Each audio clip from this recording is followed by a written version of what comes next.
Mr. Fat Flabbie Doobie was out walking one fine sunny day when he came to a crowd gathered at the top of a hill which fell away in a little cliff. He looked over the edge and it was a freaking wolf. I mean, just enormous. Probably the alpha of his pack, at the peak of his prowess.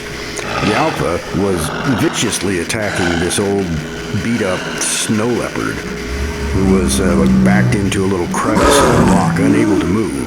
At this point, suddenly, the alpha's weaker older brother came trotting over the hill, and he leapt straight into this old snow leopard, snapping and snarling. After a few parries, the alpha decided to let his big brother have this one and waddled off to the shade.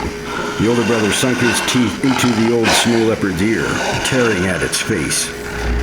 To the old snow leopard, this attack was an eternity. It could do little but bite back, snarl, bare its teeth. Suddenly, the onslaught just stopped.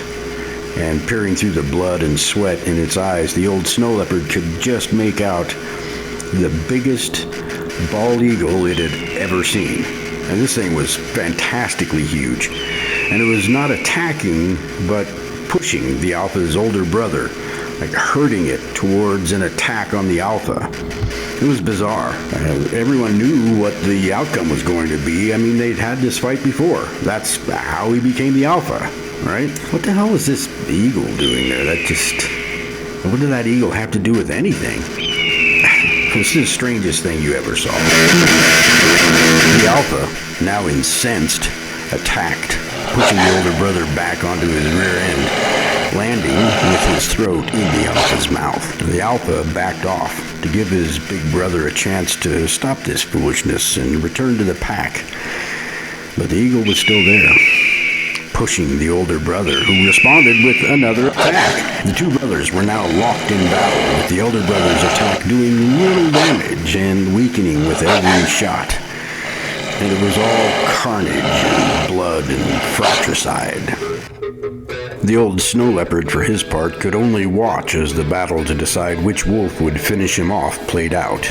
This is a police artist sketch of the old snow leopard from when some do-gooder showed up to patch him out. No, nobody came to help. Just the opposite, in fact. One by one, the people gathered there on the hill stood up and they told very different stories.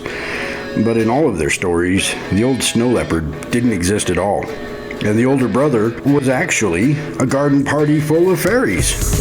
And a princess. The alpha wasn't even a wolf in their fairy tales. He was a rabid dog who just showed up at this peaceful gathering and biting the heads off the fairies and doing unspeakable things to the princess.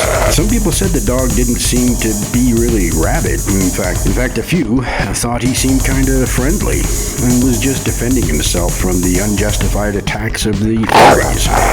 What happened next was agreed by all. A ginormous eagle showed up with a big bag of military equipment, and when it dropped its load on the fairies, they were turned instantly into soldiers, and the princess was turned into a tank. Even with all these soldiers and equipment, they still couldn't kill this rabid dog.